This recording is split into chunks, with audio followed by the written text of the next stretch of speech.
Landfills are not meant to handle, or at least effectively handle, hazardous waste. Hazardous waste is really just anything that can cause harm to humans or the environment. So things like paint. Paint is a hazardous waste. People think of hazardous waste as, skull and crossbones or that red hazardous symbol that you see in all the apocalyptic movies, but that's not what hazardous waste is. Hazardous waste is just anything that can cause harm, whether to us or the environment. So yeah, if you dump a whole gallon of paint onto some grass, you're going to kill that grass. That is harmful for the environment. So hazardous waste has to be disposed of differently than our typical waste. And there's laws kind of dictating that, which is great because we need to know what to do with these. These laws are also regulated under RCRA, that Resource Conservation and Recovery Act. It's referred to as RCRA. So what RCRA says is this hazardous waste needs to be collected and it needs to be turned into less hazardous stuff. So one way that we can do that is by changing the chemical composition. So changing what that waste does. One way to do that is incinerating it. So literally just burn it. Obviously you can't do this with everything, but you can do this with some things.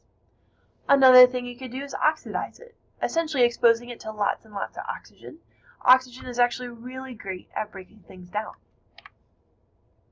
What you're probably most familiar with when you think of hazardous waste are these, right? Hazmat suits, these, yellow or bright orange drums. This is one way.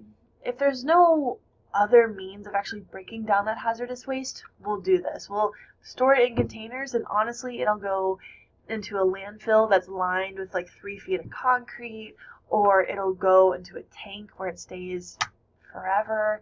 This is really how we handle nuclear waste, but other types of waste as well. Another thing we can do with certain types of waste is actually letting nature take control of it. We can do that by laying them out in these thin sheets and literally letting the sunlight break them down. There's also different bacteria that exist in the world that break down hazardous waste. For example, there's bacteria that we learned about in our last unit that break down oil. Well, we can use those bacteria to break down hazardous waste that has an oil base. Oil itself is a hazardous waste, so we can use bacteria to kind of take care of those. Now, it's awesome we have these laws in place. It's awesome we have the Resource Conservation and Recovery Act, because we don't want to be polluting the environment, but ultimately, you don't want to pollute yourself. We get our drinking water from the environment.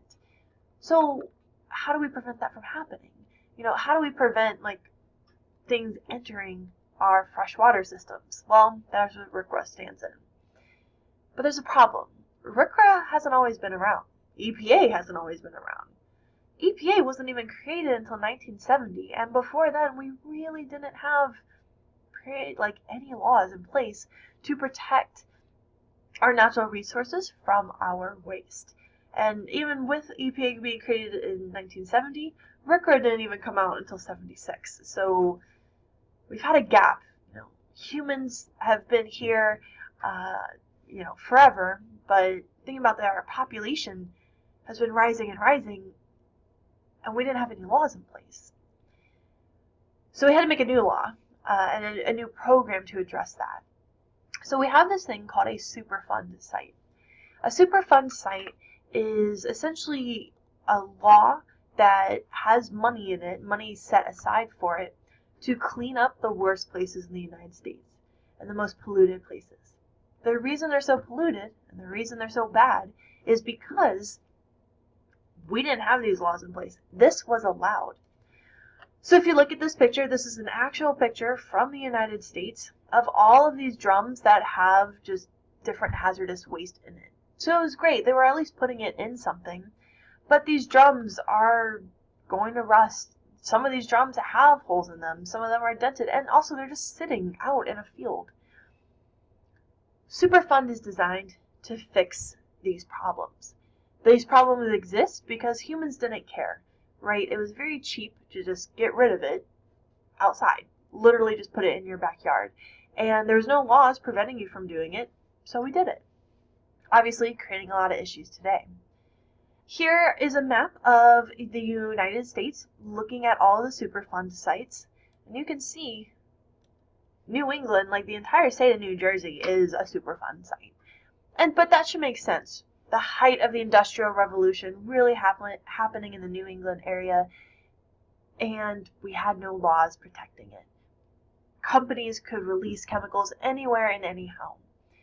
So there's just something to keep in mind is that, we are not perfect. And RCRA has actually helped us to prevent having more and more of these in existence. But we still set aside money, we're still working on this every single year to ensure that we can address these old pollution problems because they can still cause issues to us today.